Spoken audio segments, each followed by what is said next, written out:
favorite shows, no worries. You can now listen to each podcast with Alexa. It's simple and it's free. Just visit afr.net/apps and click Alexa. We're not joking. Welcome to Today's Issues, offering a Christian response to the issues of the day. Here's your host, Tim Wildman, President of the American Family Association.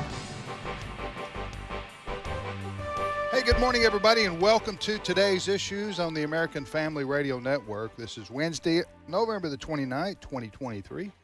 We thank you for listening to AFR. Joining me in studio is Ed Vitagliano. Good morning, Ed. Good morning, Tim. And Fred Jackson. Good morning, Tim. And, gentlemen, we've got how many shopping days left? Looks like 27 days, maybe, counting today. Is that right? No? Mm-hmm. Oh, okay. I was asking Brent Creeley, our producer. When do you two guys zero in on Christmas gifts? Well, as we discussed yesterday, Amazon. That's so. I think Tim's asking when you zero in on when you doing that. Right, when you, yes. it's partially done. I'll tell you when we zero in. Here we when go. I zero in when we're on our way to our grandkids' house, and I'll ask Diane. I said, "You got presents, right? What did we get them?" Yes, I understand that fully. Allison, my wife, she's already got everything bought, put together. Oh, wow. Unwrapped. Yeah. But yeah, I just handed her the screwdriver, whatever, But you do know how to use it if you had to. We all have our roles. Yeah. In making a successful Christmas. All right, so Brent Creeley is holding up 25 days till Christmas. How can that be since Christmas is the 25th and we're still in November?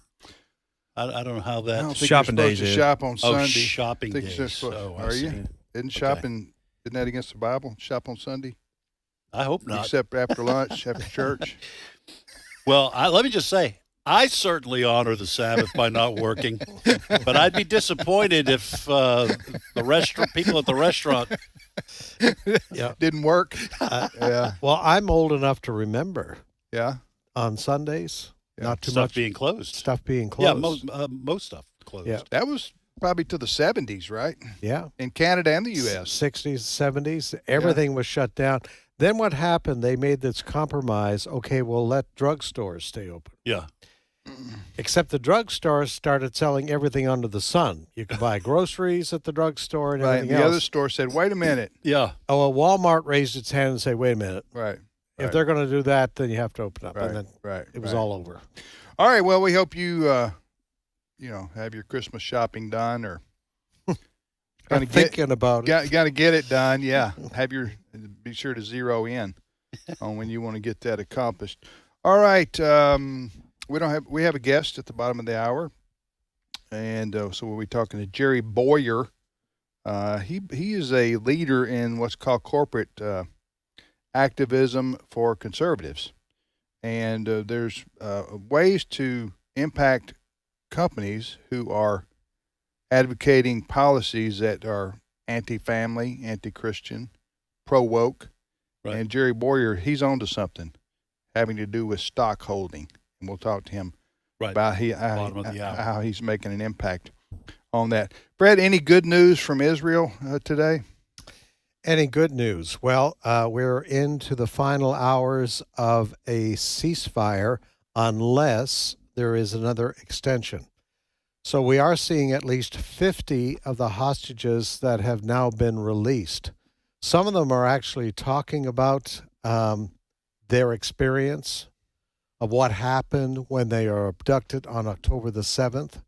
One young man talking about he was put on the back by these Hamas terrorists, put on the back of a motorcycle, and then taken into Gaza where people jeered at him and began to beat him up, et cetera, et cetera.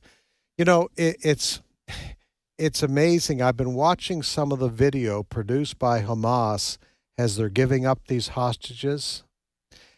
And it's like they're buddies. They're giving these, as these Israelis are leaving, They're tapping them on the back and giving them bottled water, et cetera, except one woman said, "Don't touch me." She knew what Hamas was up to. These propaganda videos, Right. We treated them really nice. And she said, "Don't touch me." Let's see. We take them hostage and hold them for 30 days or Mhm. 60, whatever it's been now. And then we're supposed to have the world applaud us Right. for letting hostages go, Yes. because we're nice guys. Mhm. Well, and most of these folks who were held hostage have lost a lot of weight, some 15 to 17 pounds Yeah. over 50 days because they were barely feeding them. Mhm. They weren't giving them a lot of water. Some of them were dehydrated. One elderly woman was not given any of her medication. She had several serious medical issues, including diabetes, and she was returned near death. The children, though, I was reading an article this morning. The children have really been traumatized Yes. by their stay. Absolutely. Some of them whispering. They won't speak out of anything louder than a whisper. Parents are having a hard time understanding what they're saying because they were not allowed to talk Mhm. while they were held in captivity. Sometimes guns would be pointed at their heads. Some young people were forced to watch the footage of people they knew being murdered on October 7th by Hamas. Kids forced to watch it. So, no, there's no buddy here. And a lot of the Israeli authorities are not even putting out all that they have learned about the way these hostages were treated because they don't want anything to happen to the ones who are still being held Yes. hostage, any kind of repercussion. Also, some of these hostages are now learning that they had loved ones who were massacred Yes. Yes. because they were, it happened so fast. Mhm. They took some of them hostage and they slaughtered Mhm.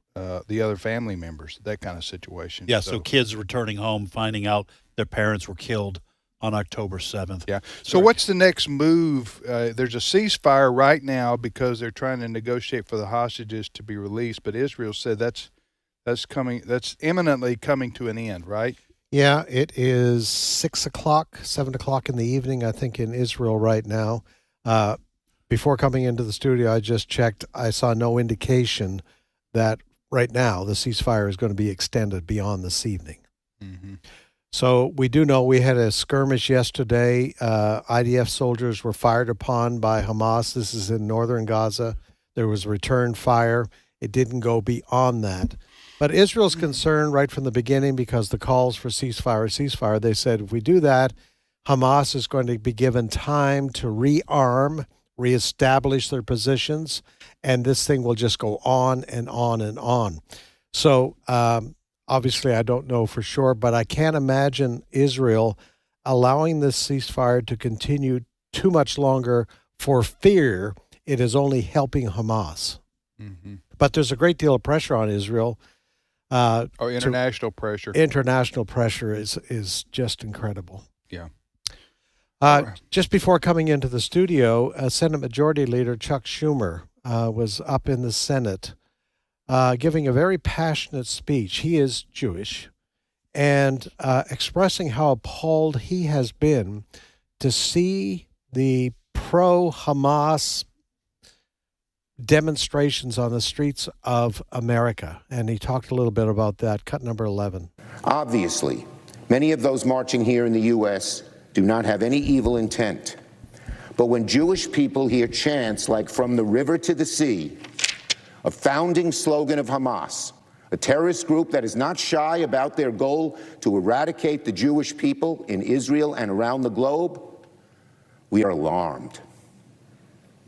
When we see signs in the crowd that read, "by any means necessary," after the most violent attack ever against Israeli civilians, we are appalled at the casual invocation of such savagery. When we see protesters at Macy's Thanksgiving Day parade compare the genocide of the Holocaust equivalently to the Israeli army's action to defeat Hamas in self-defense of their people, we are shocked. That's Chuck Schumer, Senate Majority Leader. Well, I rarely agree with Chuck Schumer on anything, but I wholeheartedly agree with what he's saying. Yeah. This has been a frightening revelation. When I say frightening, I would say disturbing revelation at how deeply this anti-Israeli, anti-Jewish sentiment runs. I don't know whether it's you or Chris Woodward later on. Did we have some audio from the Oakland that where people spoke against a resolution to condemn Hamas? Yes, they were trying. Some amendments were trying to put to a resolution. The resolution was Oakland for City Council. Oakland City Council. I rarely miss those. I usually tune in YouTube. But this I was to do that this week. Monday night, and a resolution was presented for a permanent ceasefire. At least one of the counselors wanted to insert an amendment in there that condemned Hamas, and they wouldn't approve of this. But I wanted to bring you an example of some of the, and I'm assuming they're citizens of Oakland, who came forward at this city council. And I want to give you a demonstration of the hatred that they have for Israel. And the brainwashing that must have preceded this. Yes. Folks, you're not going to believe this. Yeah, and this is representative of these far lefties all over the country who are marching, speaking out, and so this is the way they think. What Yes. you're going to play. Cut number 10. There's not been beheadings of babies and rapings. Israel murdered their own people on October 7th. Calling Hamas a terrorist organization is ridiculous, racist, and plays into genocidal propaganda that is flooding our media and that we should be doing everything possible to combat. I support the right of Palestinians to resist occupation, including through Hamas, the armed wing of the unified Palestinian resistance. As an Arab, asking with this context to condemn Hamas is very anti-Arab racist. The notion that this was a massacre of Jews is a fabricated narrative. Many of those killed on October 7th, Thank you, ma'am. Your time is up. including children, were killed by the IDF. An amendment condemning Hamas is bald propaganda meant to... Thank you. Your time is up. To hear them complain about Hamas violence is like listening to a wife beater complain when his wife finally stands up and fights back. Question. Did anyone else notice that those who oppose this resolution are old white supremacists? There's been a lot of atrocity propaganda ranging from claims of beheaded babies to mass rape. Hamas is not a terrorist organization just because the U.S. and Israel deems it so. Hamas is a resistance organization that is fighting for the liberation of Palestinian people and their land. Wow. Yeah. Yeah, and that there was we could have played another 2 or 3 minutes of these, just clips of this. So this is a steady stream of people who have clearly been influenced. I don't know whether it was in public school or at college, university campuses, or the left-wing social media complex. It's really astonishing to hear these people say that these claim that it was the IDF, the Israeli Defense Force, that killed its own people and abused its own people and beheaded babies. And saying Hamas is not a terrorist organization. Yeah. These are adults. They're not stupid people. These are people who are well educated.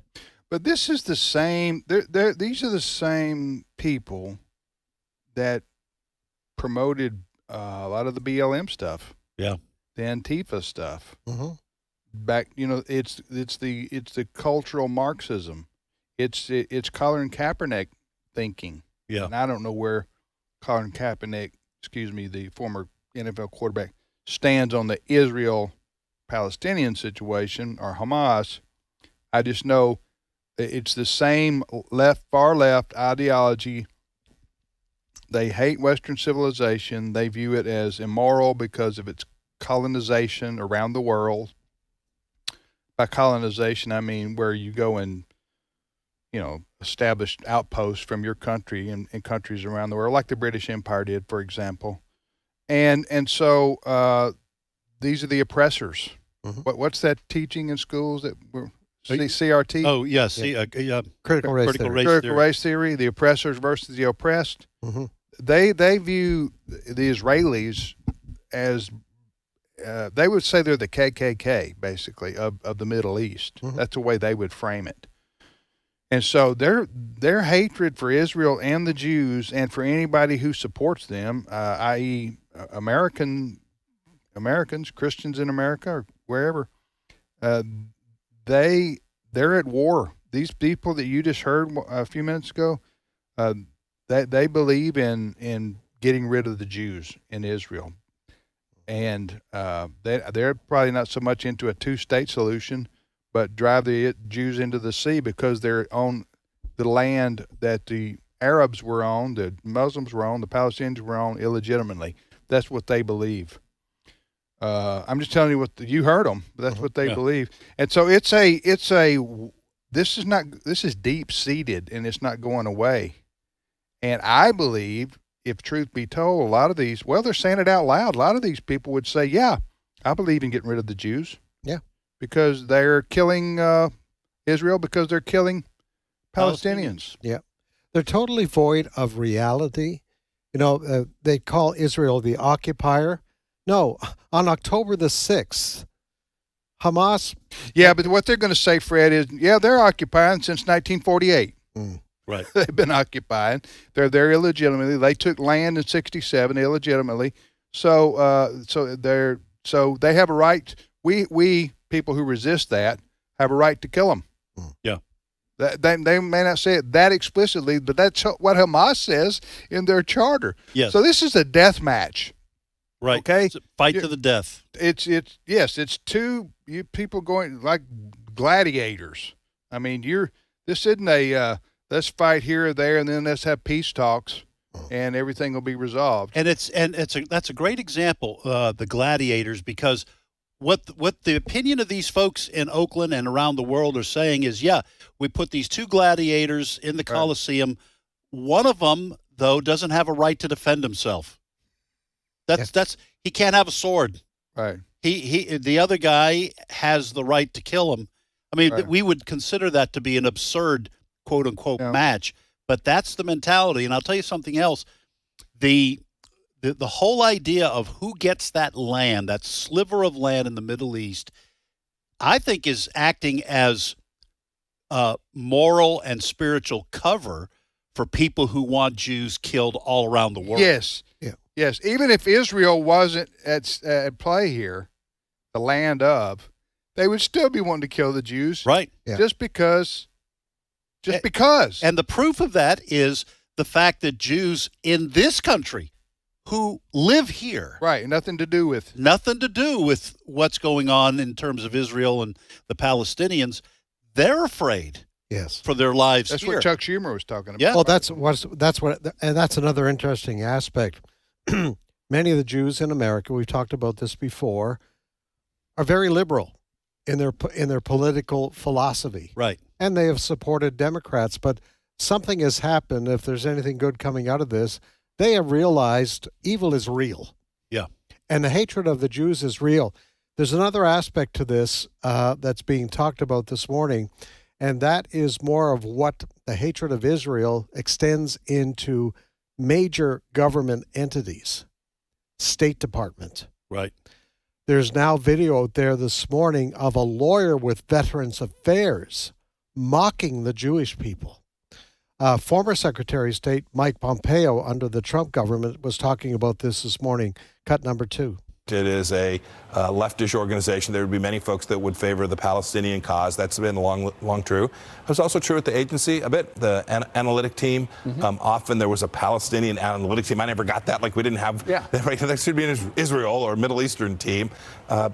Look, I hope President Biden will just continue to do the right thing. The right thing for the United States of America is to give the Israelis the space they need to go crush Hamas and to put pressure on Iran. If we do that, it doesn't matter what the polls say. It doesn't matter what some bureaucrat buried at Foggy Bottom says. Right. President just ought to do the right thing. Foggy Bottom is where the is in Washington, D.C. So that's basically what he's referring to. Yeah. And the hatred of Israel in the State Department goes back years.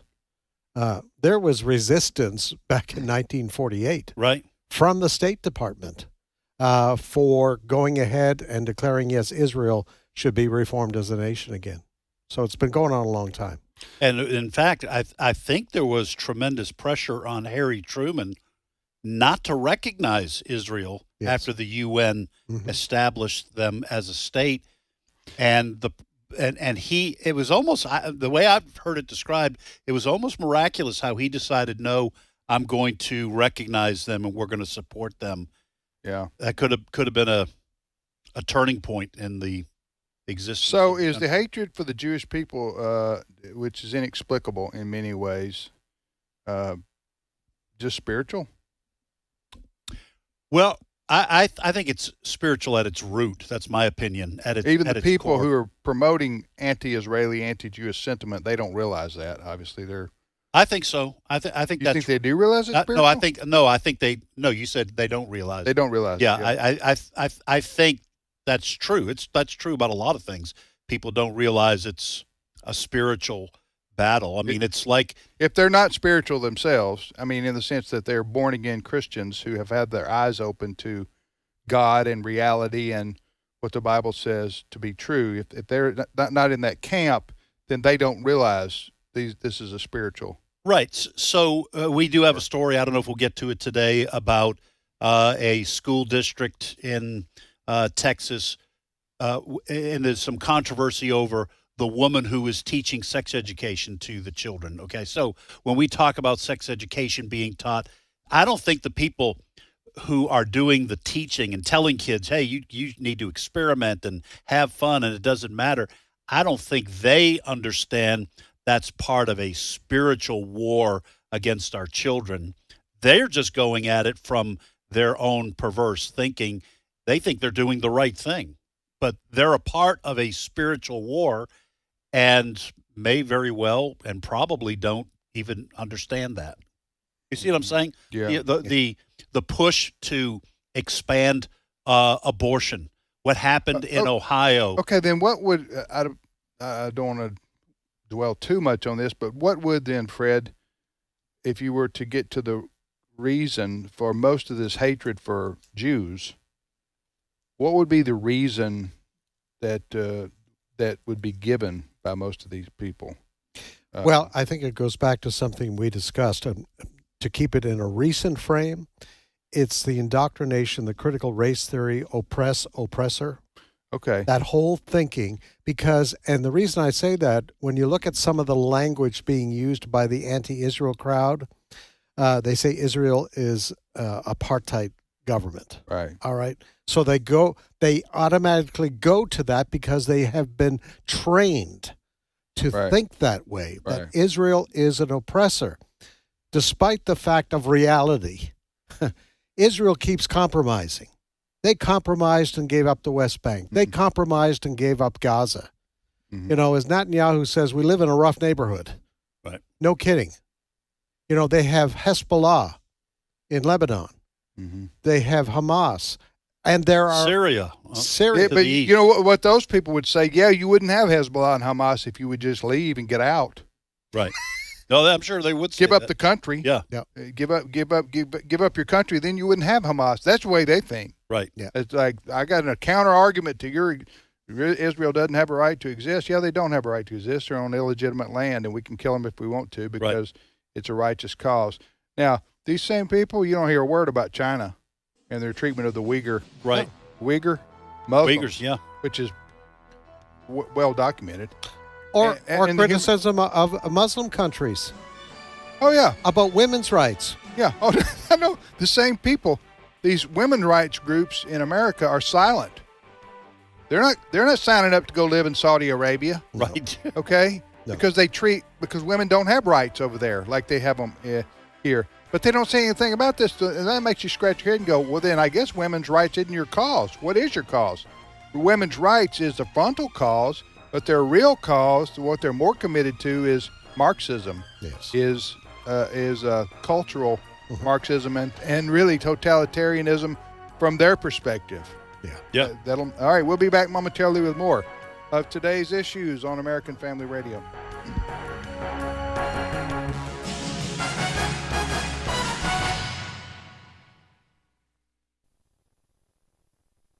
It's my turn. Here is your host for My Turn, Don Wildman. Jesus told us to beware of false prophets who come to you in sheep's clothing, but inwardly are wolves. You'll know them by their fruits. Are grapes gathered from thorns or figs from thistles? Some years ago, the following item appeared in the newspaper. Quote, the author of the disparaging book, The Passover Plot, which states that Christ's crucifixion was faked to fulfill Old Testament prophecies about the Messiah, now questions the whole authority of the Christian church. Now Dr. Hugh Schoenfield, in Those Incredible Christians, lashes out at what he calls vested beliefs and ecclesiastical rubbish. The 68-year-old Jewish scholar is allegedly without a religious creed of his own, believing in God as pure spirit. End of quote. Well, now, how about that? Here's a man who, he himself admits, doesn't know what he believes, telling millions of people that their belief is rubbish. Well, personally, I'm tired of folks like Dr. Schoenfield. I'm tired of these self-appointed authorities who don't know what is right except that everybody else is wrong. Yes, I'm tired. Tired of all the people who say God is dead who never knew he was alive. They live in their ivory palaces behind the sacred walls of education and spin out fancy theories about the nothingness of God.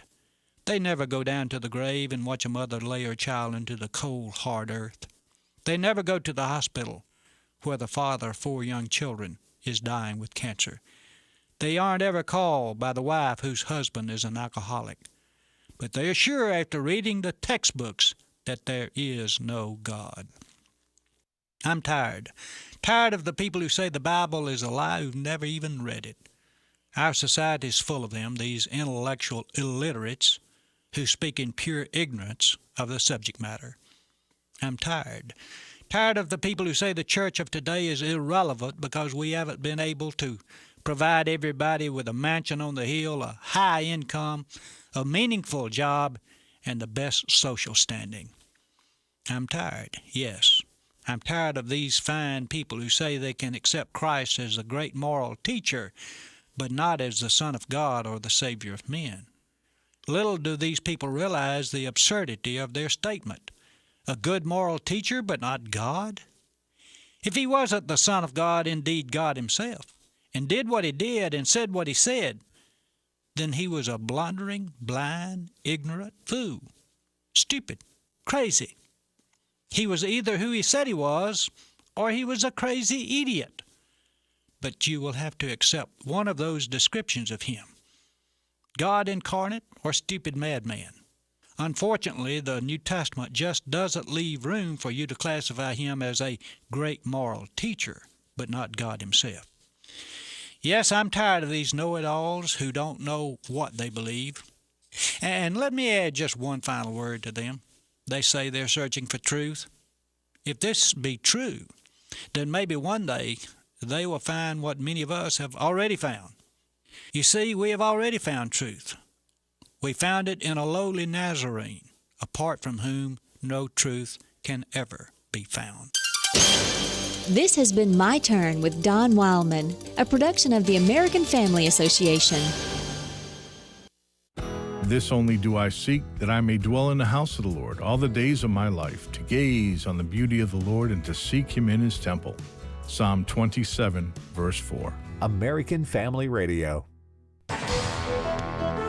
This is today's issues. Email your comments to comments@afr.net. Past broadcasts of today's issues are available for listening and viewing in the archive at afr.net. Now, back to more of today's issues.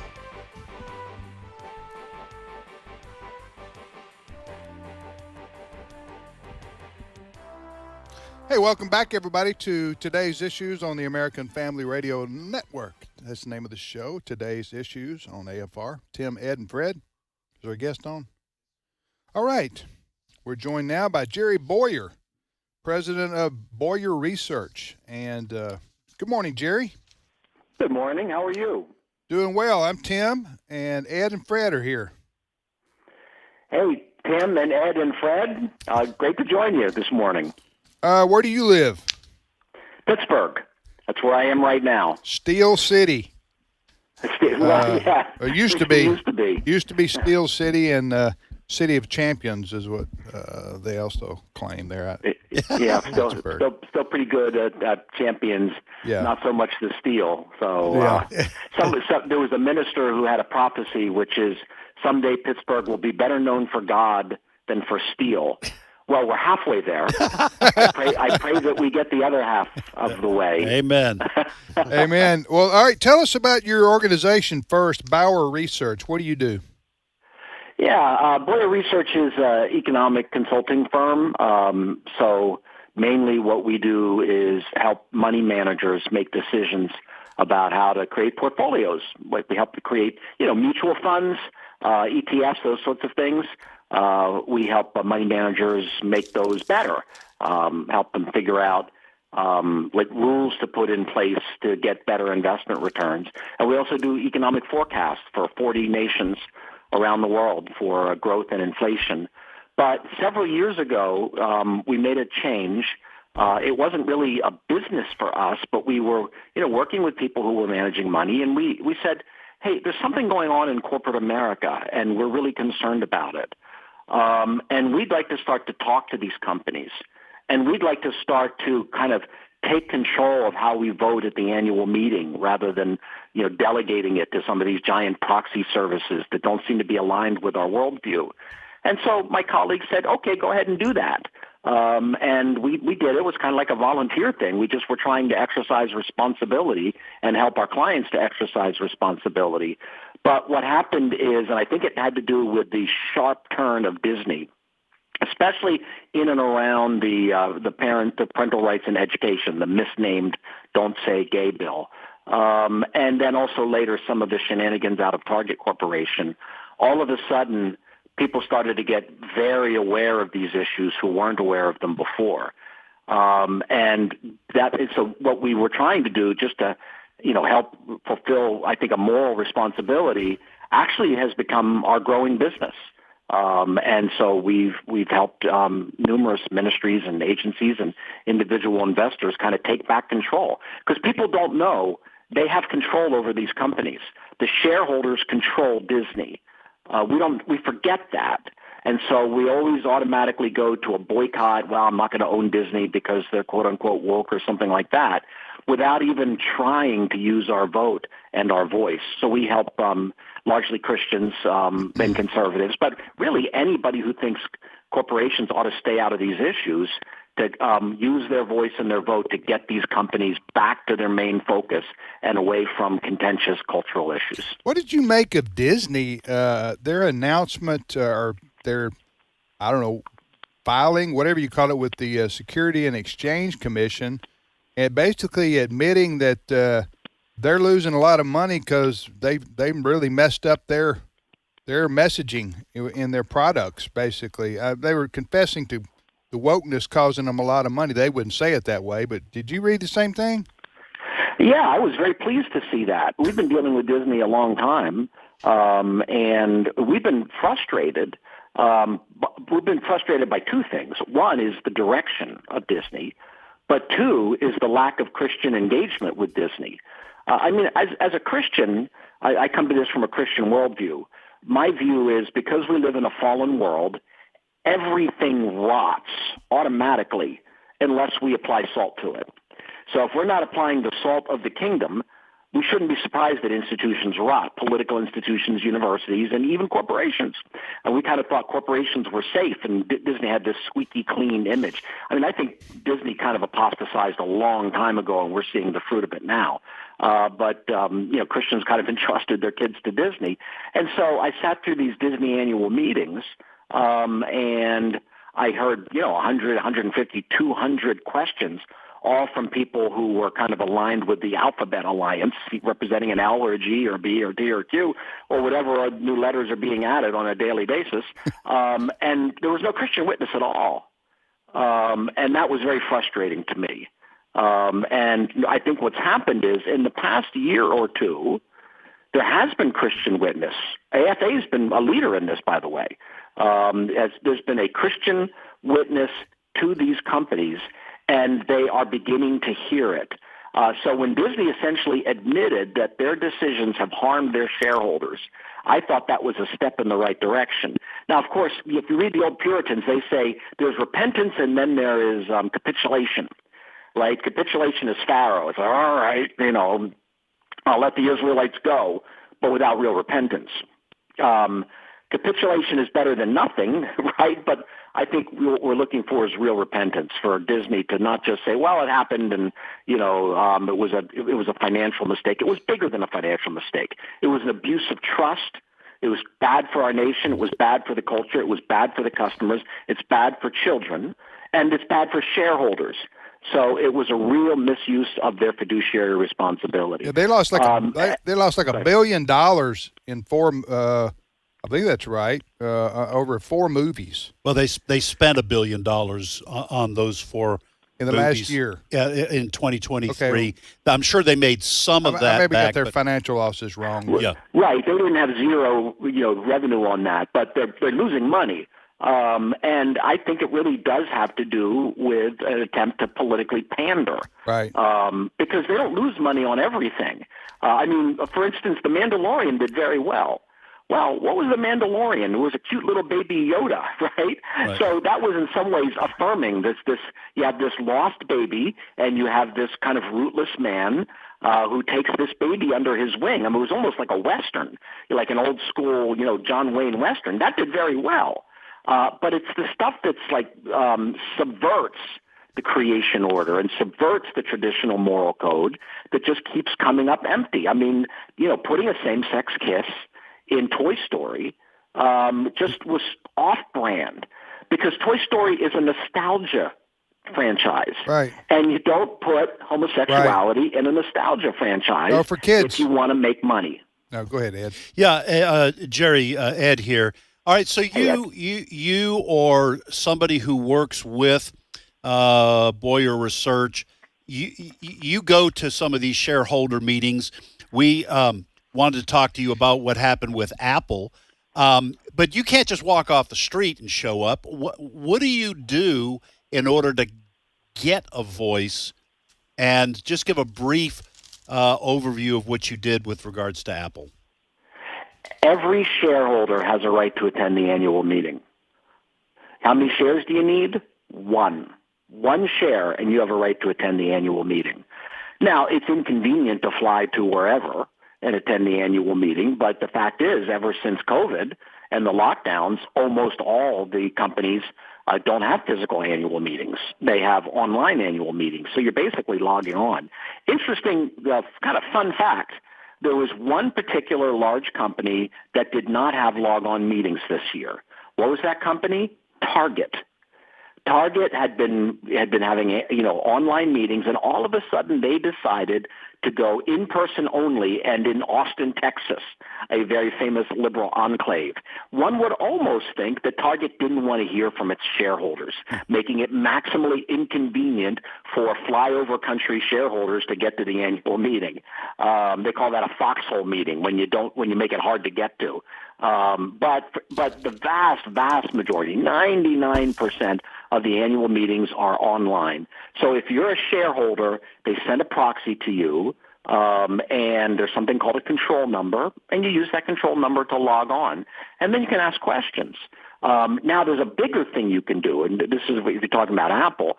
We worked with AFA. AFA was a shareholder of Apple. And they had enough shares that they had the authority to actually put a proposal on the ballot. See, we can show up and vote no on their bad ideas. They set the agenda and we oppose it.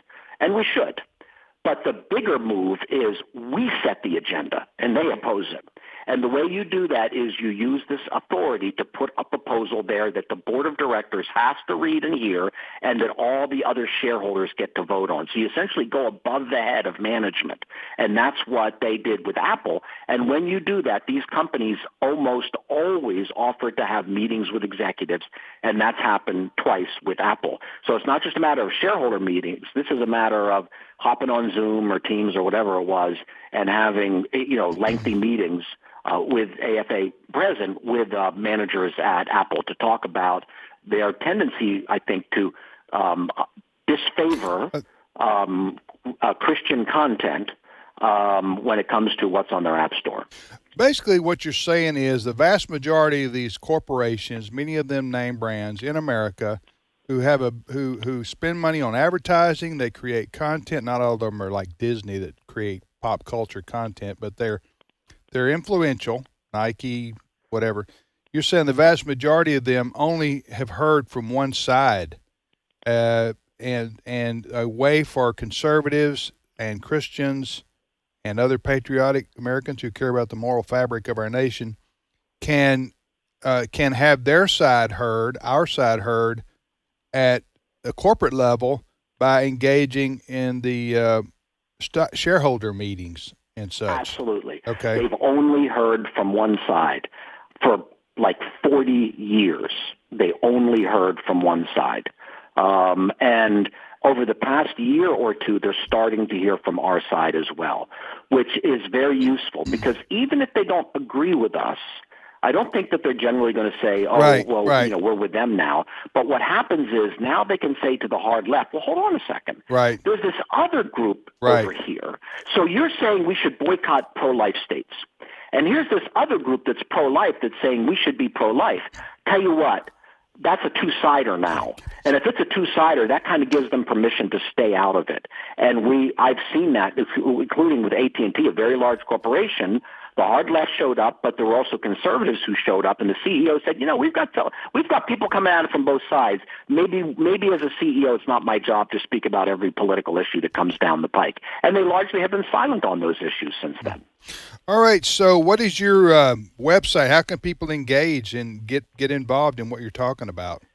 Well, unfortunately, we don't deal with retail customers. We deal with institutions. So, I mean, if someone's we are an institution, or an AFA member, you're Jerry. already doing it because we're helping them. Yeah. We also work with financial advisors. So if somebody has a financial advisor and they say, hey, I'm interested in this, then their financial advisor can contact me. I'm very easy to find on social media. But we don't have we're not the brand. Right? You don't have with the paperwork behind the brand. I got you. Well, I'm glad you're there, and I know we've worked with you. My son Walker Wildman and others have worked with you. We're trying to engage, like you suggest and like you recommend, so that we can make a difference with some of these companies and keep these companies from. Basically, I've always said we want them to just remain neutral. That's it. That's right. And and most of them want to remain neutral. They didn't want to get pulled into this stuff. One side showed up and the other side didn't. I would say anyone who's involved with AFA, a donor, a member, they're already doing this. Okay. You're already doing it. And by the way, I don't want to get out over my skis here, but a lot of times people own shares in a company and maybe they have doubts about it. If they gift those shares to somebody who's doing corporate engagement, not only do they get all the tax write-offs and everything else, but they also are giving the ministry another way to engage, right? So if somebody gifted Apple to you, for example, I don't know the history, but if somebody gifted that gave you now the ability not just to have that as a donation and the tax advantages for the donor, but it also gives you a way to get into Apple. It gives you authority that then you can use to unlock that door and have meaningful conversations. Yeah. Well, Jerry, thanks so much for being on with us and appreciate your work. I know we appreciate working with you in this regard because we're trying to make a difference, just like you are. And we all love our country and we don't want to see major corporations being used to destroy the moral fabric of our nation. How can we make a difference? What a great idea you had here to engage companies at a shareholder level. And a lot of people are doing that and taking advantage of that. Go ahead. Well, you are making a difference. I can tell you firsthand, AFA is making a difference. Amen. Thank you, Brother Jerry. Take care. And Thank you, Tim. I don't know if the Steelers are doing this year, but maybe they'll. They've had better years. They've had better. What about the Penguins? How are they going to do? I don't follow them quite as much. You know what they say about Pittsburgh? It's a drinking town with a football problem. So it is very focused on the Steelers. All right. The franchises don't get quite the same love. All right. Thank you. Appreciate it, Jerry. Thanks, Tim. Okay. I do. That's a funny line. Yeah. I do want to let our listeners know when he's talking about AFA owning Apple stock. We don't, quote unquote, invest in Apple. We have the bare minimum number of shares so we can do precisely what Jerry's talking about, which is to try to, and we just asked Jerry to represent us to speak up at these shareholder meetings. I don't want people thinking AFA's investing in Apple. It's just to give us a voice in that company. Well, listen, we have to try to, like Jerry's saying, these companies oftentimes only hear from one side. Basically, your average executive management of corporations, they're not ideological. Well, most of them are. They're ideological in the sense that they want to make money. If that's an ideology, that's what they're capitalist, okay, and they want to make money for their shareholders because that's the way business works, right?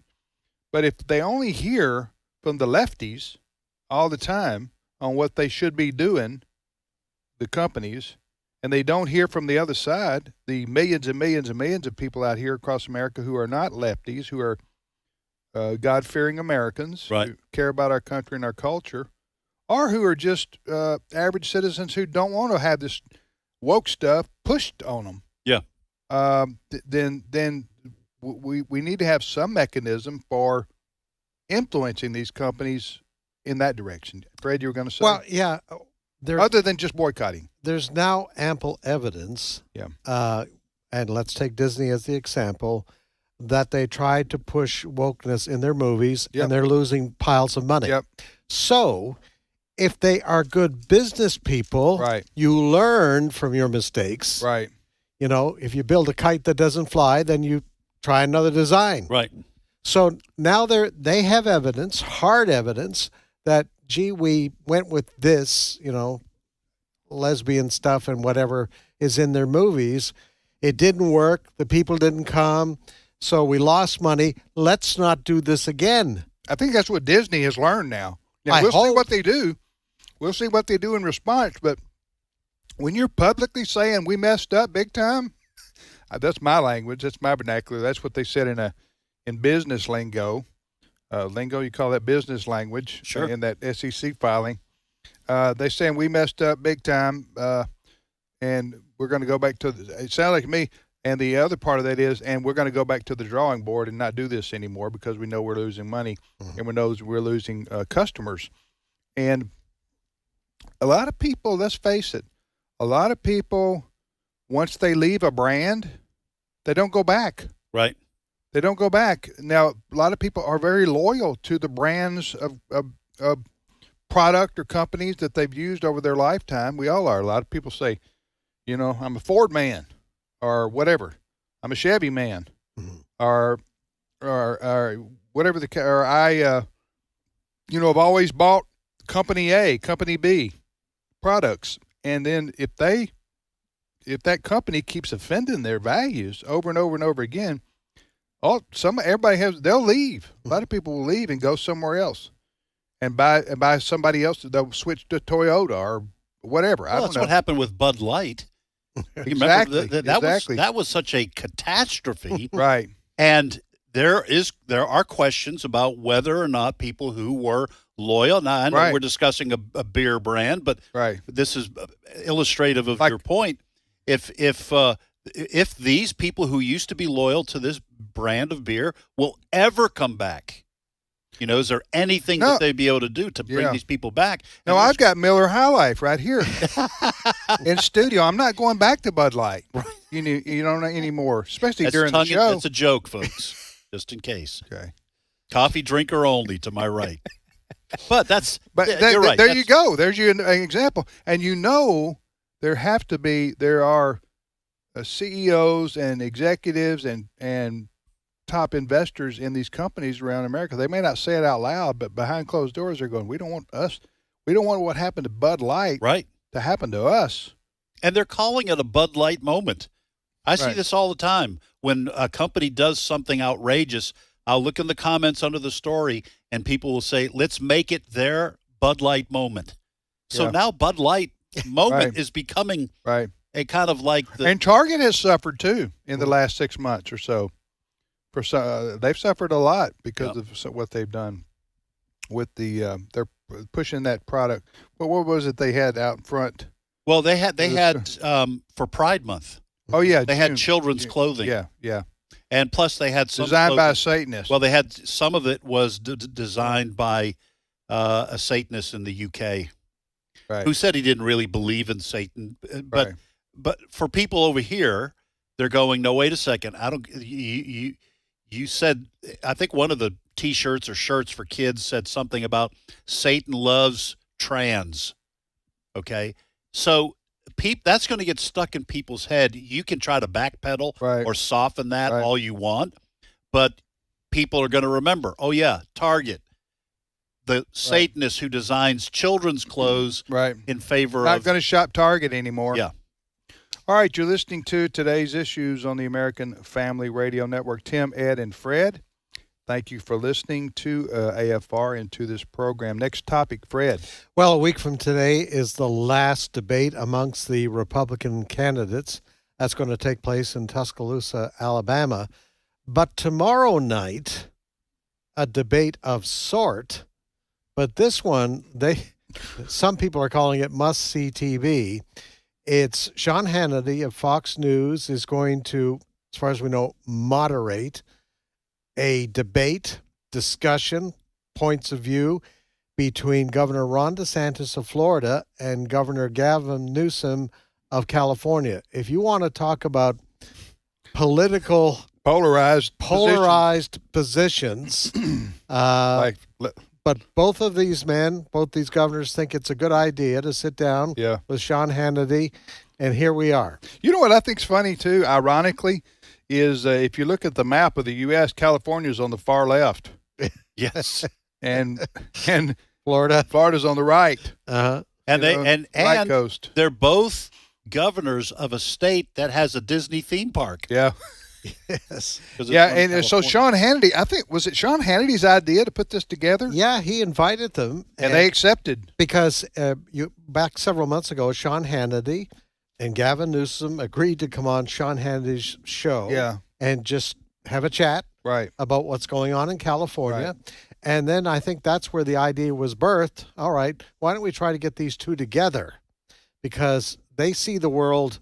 So that's tomorrow night on the Hannity show on the Fox News Network. Yes. What time's that come on? I think is it 8 o'clock our time? Is it going to be 1 hour? I assume that's what it's going to be. 1 hour? I assume. Between the debate between Governor DeSantis and Governor Newsom. Yeah. And a lot of people think Governor Newsom may end up being the nominee. Well, that's the bigger, the Democrats. That's the bigger story. It's not so much the debate tomorrow night. There is a belief that Gavin Newsom could be at the top of the ticket for Democrats. So this is an opportunity. Yeah. I think Gavin Newsom has presidential aspirations. Oh, yeah. I think he has since he was mayor of San Francisco. I think he's kind of been groomed by a certain percentage of the Democratic Party who views him in that way. And this is perhaps his moment, or maybe he gets some notoriety and then runs in 2028. What I think is going to be interesting to see and hear is Governor DeSantis is going to present what I call a constitutional conservative view of law and government, and Newsom's going to represent a, quote, hard progressive, I call it far left, view of the role of politics and government. So it should be quite the contrast. Mm-hmm. And presented with Governor DeSantis and Governor Newsom. I'm going to watch that tomorrow night on Sean Hannity's show on the Fox News channel. All right, we'll be back momentarily with more of today's issues on AFR. Stay with us.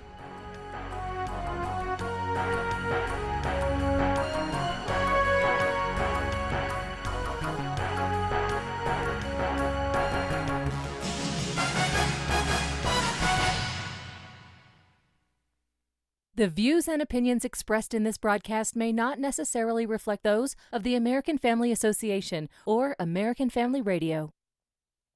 Faith, family, freedom. American Family Radio. You only want to donate to biblically sound organizations. So as a federal or state employee, why not choose the American Family Association Combined Federal Campaign Designation 12037? Of the organizations on the CFC list, AFA is one of the few standing for you and your family. By choosing 12037, you help make it possible for us to continue. This is American Family Radio, a listener-supported ministry of the American Family Association.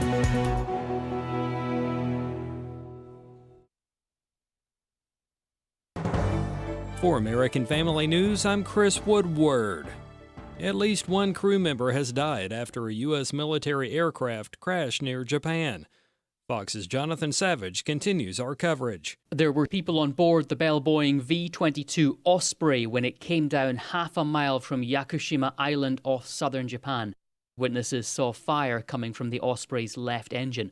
Officials say it attempted an emergency sea landing. The Osprey is a hybrid aircraft that can take off and land like a helicopter, then rotate its propellers to fly like an airplane. There have now been at least 6 fatal Osprey crashes since 2012. Strong statements today from Democrat Senator Chuck Schumer. He was on the Senate floor taking up for Jewish people and Israel. Obviously, many of those marching here in the U.S. do not have any evil intent. But when Jewish people hear chants like "From the river to the sea," a founding slogan of Hamas, a terrorist group that is not shy about their goal to eradicate the Jewish people in Israel and around the globe, we are alarmed. When we see signs in the crowd that read, "By any means necessary," after the most violent attack ever against Israeli civilians, we are appalled at the casual invocation of such savagery. When we see protesters at Macy's Thanksgiving Day parade compare the genocide of the Holocaust equivalently to the Israeli army's action to defeat Hamas in self-defense of their people, we are shocked. Schumer also spoke at the recent March for Israel in Washington. The Biden administration's Department of Health and Human Services has proposed a new rule that would target and penalize potential Christian foster parents by claiming they would not provide a safe or appropriate environment for children due to their biblical values. Tony Perkins of Family Research Council has concerns. What we've seen happening in the foster care system is a decline in families actually opening their doors to foster children. So we're actually at a crisis point. But here we have the federal government under the Biden administration wanting to actually push more families out of the foster care system. Perkins made his comments on Washington Watch. Obamacare is shaping up again to be a campaign issue in the 2024 presidential election. Fox's Jared Halpern has this story from Washington. Former President Trump says the Affordable Care Act is driving up cost, writing in a social media post he's seriously looking at alternatives. That has President Biden warning voters that if his predecessor is reelected, health coverage would be ripped away for millions of Americans. And on a call with reporters this week, former House Speaker Nancy Pelosi, a member of the Biden campaign's advisory board, said the landmark legislation will be on the ballot. A new study finds your walking pace could impact your risk of type 2 diabetes. Fox reporter Sue Guzman. According to the study published in the British Journal of Sports Medicine, walking faster could lower your risk of developing type 2 diabetes. Researchers finding people who walk 2 to 3 miles per hour had a 15% lower risk of type 2 diabetes. That risk was cut 24% if walking 3 to 4 miles per hour. And people who enjoy brisk walking, say of 4 to 6 miles per hour, reduce their risk of diabetes by 39%. This is regardless of distance walked. Researchers say walking after meals helps to maximize glucose metabolism. In final news, Sports Illustrated is the latest media company damaged by being less than forthcoming about who or what is writing its stories. The website Futurism reported that Sports Illustrated used articles with authors that do not actually exist. The articles also had photos generated by artificial intelligence. The magazine denied claims that some articles themselves were AI-assisted, but has cut ties with a vendor it hired to produce the articles. The Gannett newspaper chain and the tech website CNET also had unsuccessful experiments with AI this past year and kept readers in the dark about what they were doing. What we believe about the Bible is based on what we believe about its source. The God Who Speaks, the award-winning documentary from the American Family Association, is now available in a special limited edition DVD set. This release includes a Sunday school curriculum and 2 hours of additional footage. Go to thegodwhospeaks.org to get your copy today. thegodwhospeaks.org. Today's Issues continues on AFR with your host, Tim Wildman, president of the American Family Association.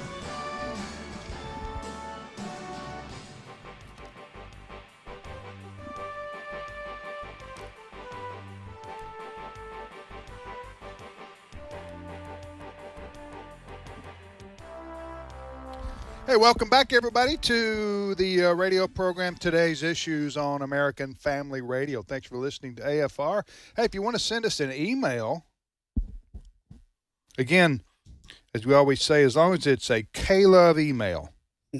What does that mean? It means your email to us needs to be positive and encouraging. Right. And so if that's your motivation, then here's the address. comments@afr.net, comments@afr.net. And we don't mind criticism as long as it's constructive. Uh-huh. I do, but you may not. My mom used to say, if you don't have anything nice to say, don't say anything at all. That's kind of what we're going for here, folks. Hey, there's your address. Let your conscience be your guide. What you want to send us, comments@afr.net, comments@afr.net is our email address. So, Christopher Woodward now joins us. Good morning, Chris. Good morning. Good afternoon for our East Coast listeners. I don't know what you say to podcast listeners. Good. Hello. Good whatever time Greetings. you're listening to this program here on AFR.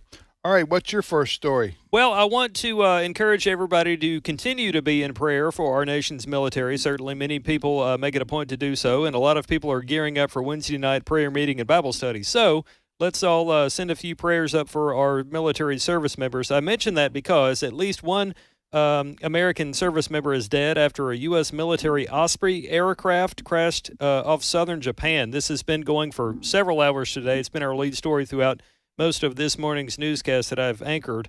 An Osprey is one of those aircraft that can take off kind of like a helicopter, and then the wings can rotate to a certain point and fly like an airplane. And apparently, several of these aircraft have been known to crash or have flight problems in recent years. But unfortunately, at least one service member is dead after one of these crashes. In Japan, so we're like a U.S.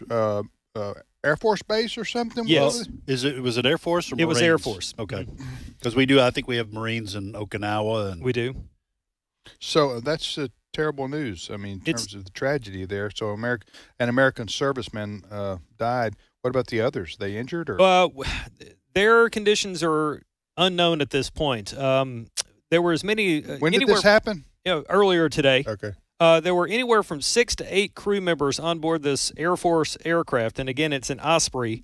And I say 6 to 8 because the initial report said 8, and they've since cut that down to 6. But some fishermen were fishing, and they said it looked like one of the engines had malfunctioned. There were a lot of flames, and it crashed there off the coast of southern Japan. So again, stay with AFN.net for more on this developing story. Okay, what's your next story?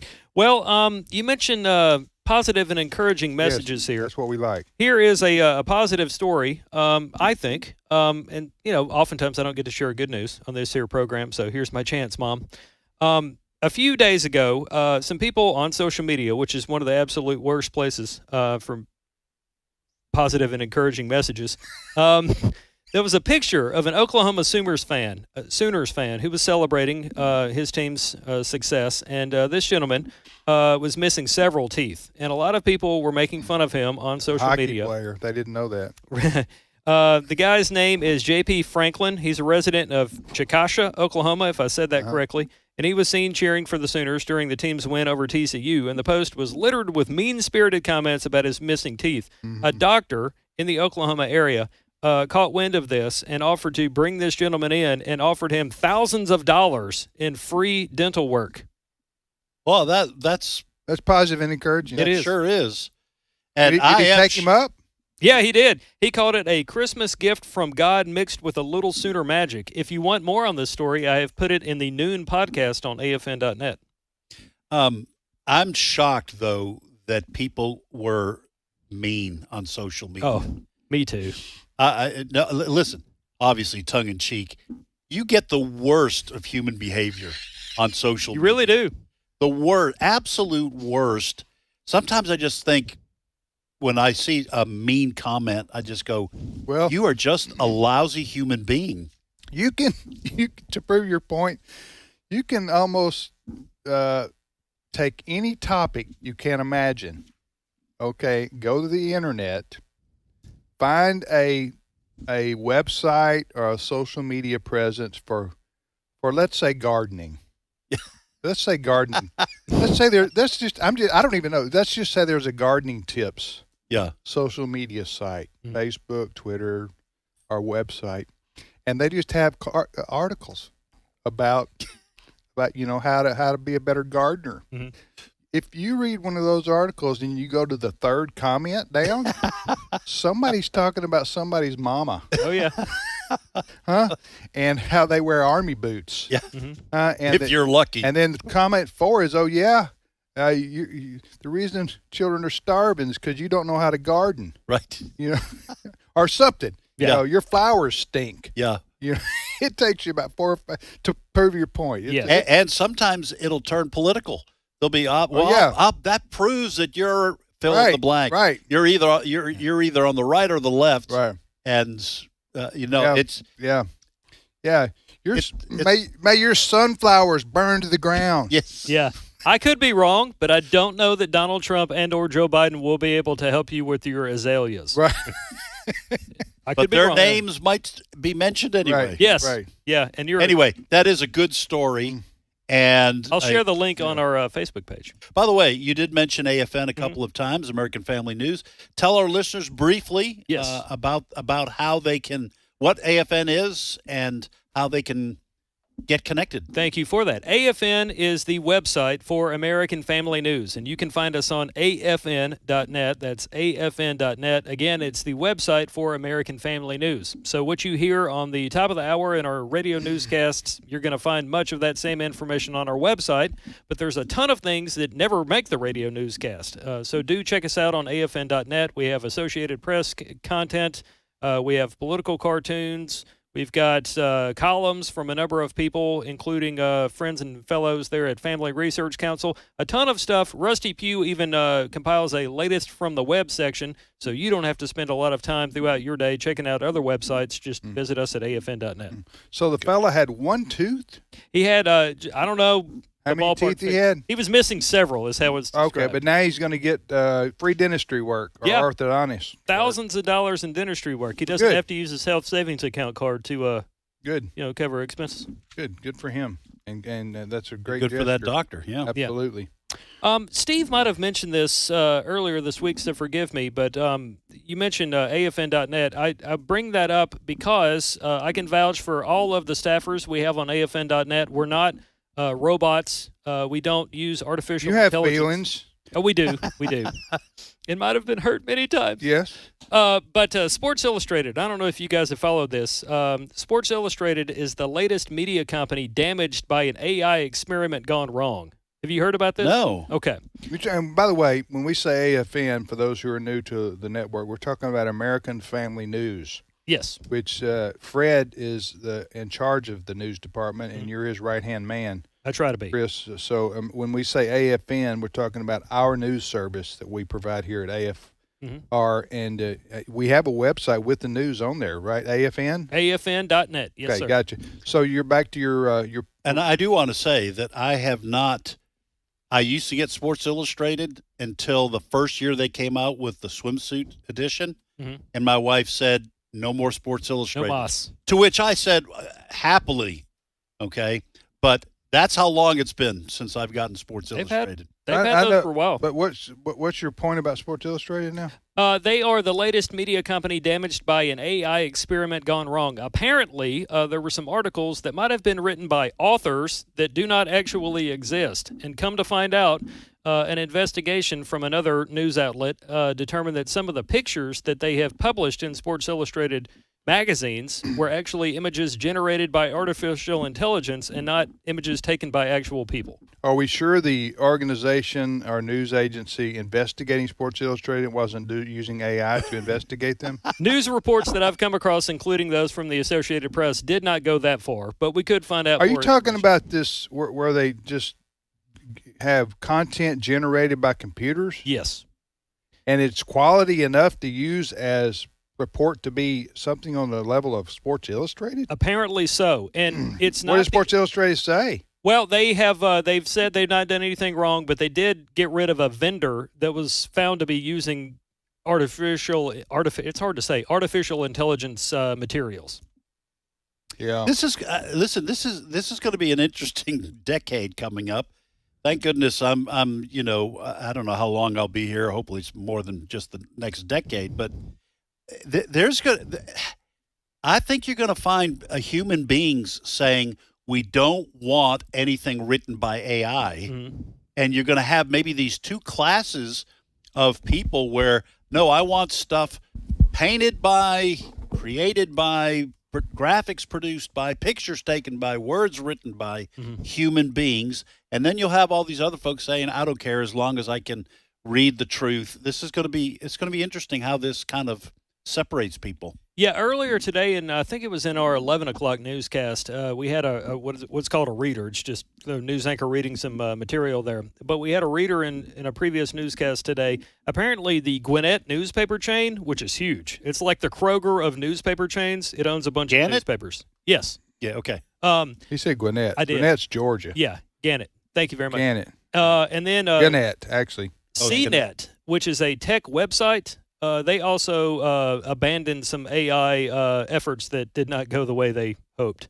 So it's not just Sports Illustrated. We'll probably find some other people in the future that have. Hey, can AI generate me like a national championship for my college football team?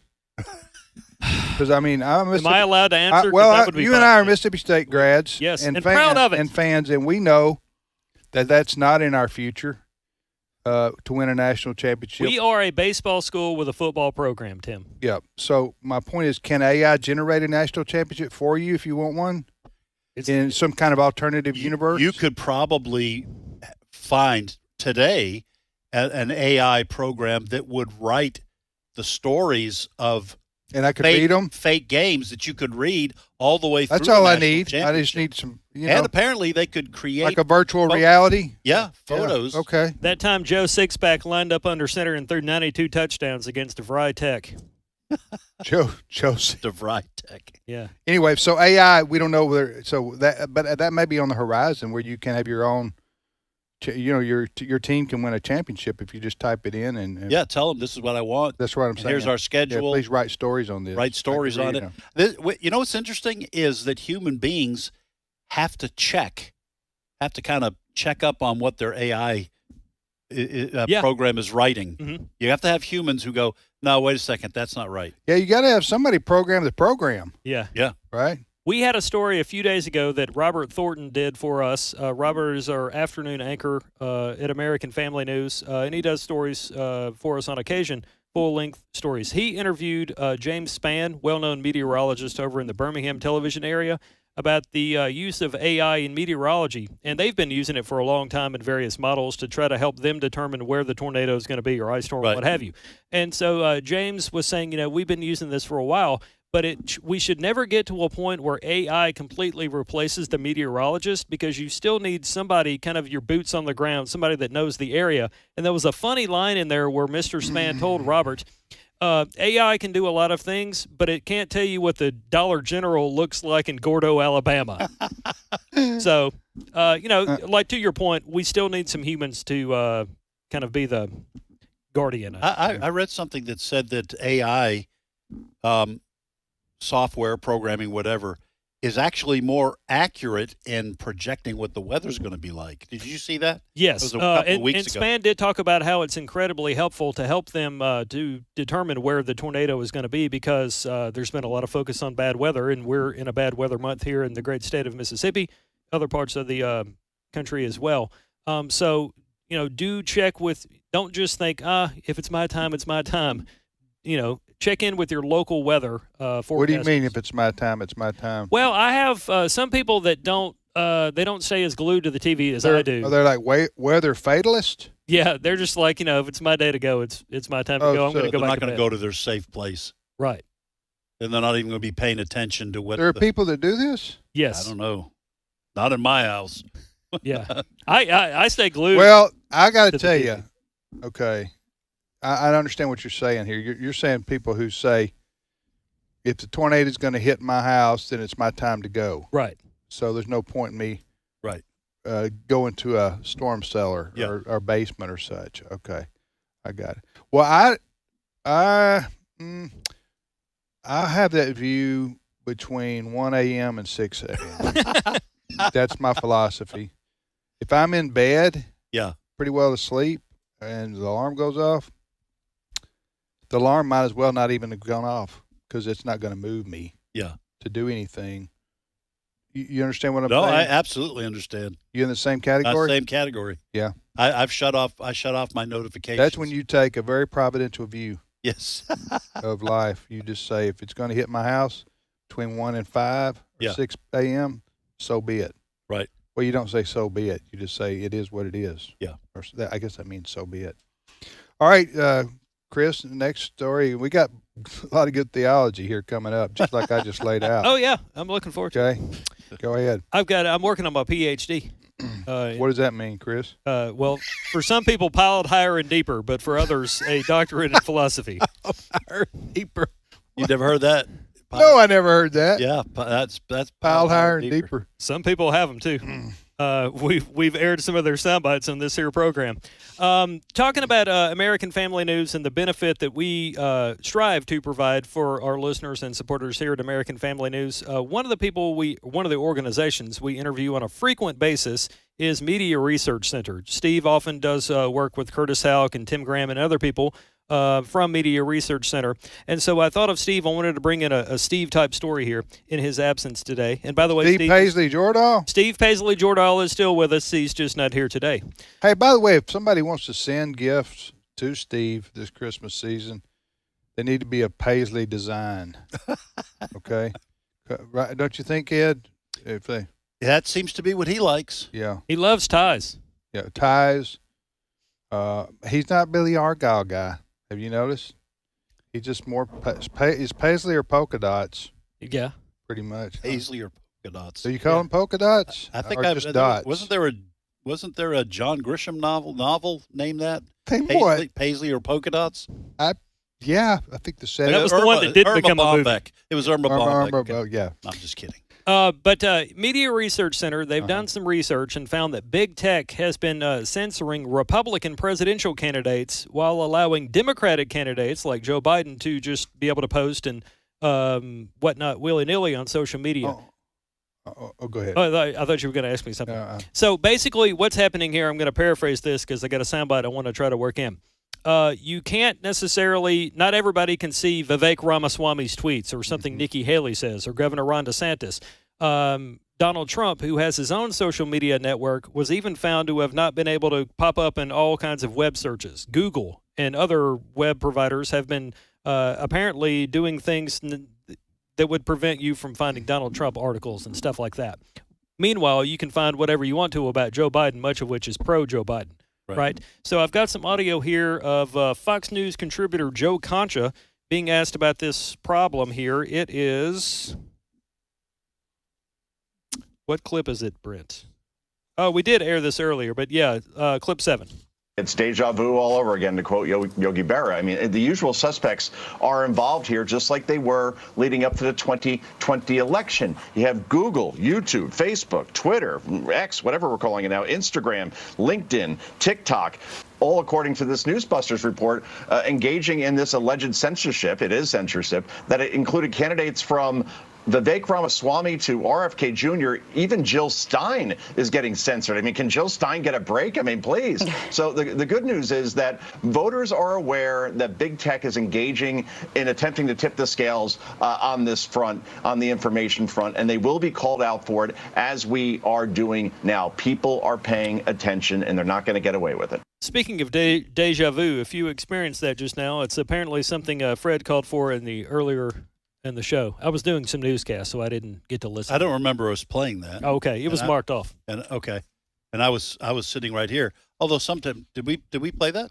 Okay, just strike that from the podcast. Sometimes I don't pay attention to what people are saying on the show. You know, I don't listen to Fred either. It's hockey news to tend to. Or okay, listen, that is a big concern. It is, and I'll share the link because. Big Social is extremely influential, and if they can control the spigot, so to speak, in terms of information, then they have put a finger on the scale for our elections. Yeah. That's I don't know what you can do about that. Just be aware of it, right? I don't know who controls Google. I mean, Google does, but I don't know what people do the algorithms to put into a system to make things pop up or don't pop up. Right. I don't know exactly how that works, but you got all kind of options today in terms of search engines. Right. You got Yahoo, you got DuckDuckGo, you got, I don't know, Bing, you got all kind of them. But I always found it interesting, and I don't have any proof for this. Google, you type in our ministry, American Family Association. Okay. We are the first thing that pops up. Okay. That is true. But the second thing that pops up is the Wikipedia page about us. And then the third thing, the fourth thing that pops up is Southern Poverty Law Center. Mm-hmm. And our mention on their website. Well, Southern Poverty Law Center hates our guts. They do. Right. And that's putting it polite. They don't send us K-Love messages. No. And they also skew intentionally their information about us to make us look as bad as they possibly can with things that have been quoted out of context decades ago. Mm-hmm. Okay, so that's who they are. That's who the Southern Poverty, and a lot of media outlets quote them. According to the Southern Poverty Law Center, the American Family Association is a hate group. Right. Mm-hmm. Well, we don't get to come back and say, well, according to us, Southern Poverty Law Center is a hate group. Yes. How you like that? Right. Huh? They don't do that. Mm-hmm. They only cite the left-wing organization that criticizes the, quote, right-wing organization. Right. But that's that. But here's my point. I can't believe and don't believe that if this is based on traffic from Google searchers about American Family Association, that they're looking for what the Southern Poverty Law Center says about us as the number 4 thing right on the page. You know what I'm saying? Right. Mm-hmm. I just don't believe that. I think I have no proof of this, but I think somebody like at Google who's a lefty, I know this is conspiracy theory, but this is what he's talking about here. This has been proven a lot of times over the years, over the last decade or so, where right-wing or conservative groups or Christian groups have been downplayed. What's the right word I'm looking for here? By social media, by search engines. Yeah, shadow banned. Shadow banned. Okay, shadow banned. That's been proven. You could talk to our friends right there at the Media Research Center, what you're citing there. So that doesn't surprise. I don't know where I was going with it. Finish that thought, but I don't have time because there's the music. I'm sure it was going to be important. And I also just got a tornado warning announcement over my phone. I've got to go find a safe place. Did you really? No, I'm lying. Oh, okay. Usually you don't have tornado warnings when it's 45 degrees outside, Ed. Yeah, that's true. Yeah. When Ray is on here talking about how great it is or unseasonably warm, it's like, look out, Mississippi. Yeah, let's see what it is here. In Tupelo, MS, USA right now. It's 56. Headed for 62, my friend. I'll take it. 62. 62 Man, with sunshine. I'll take that every day. We'll be back tomorrow. Have a great afternoon, everybody.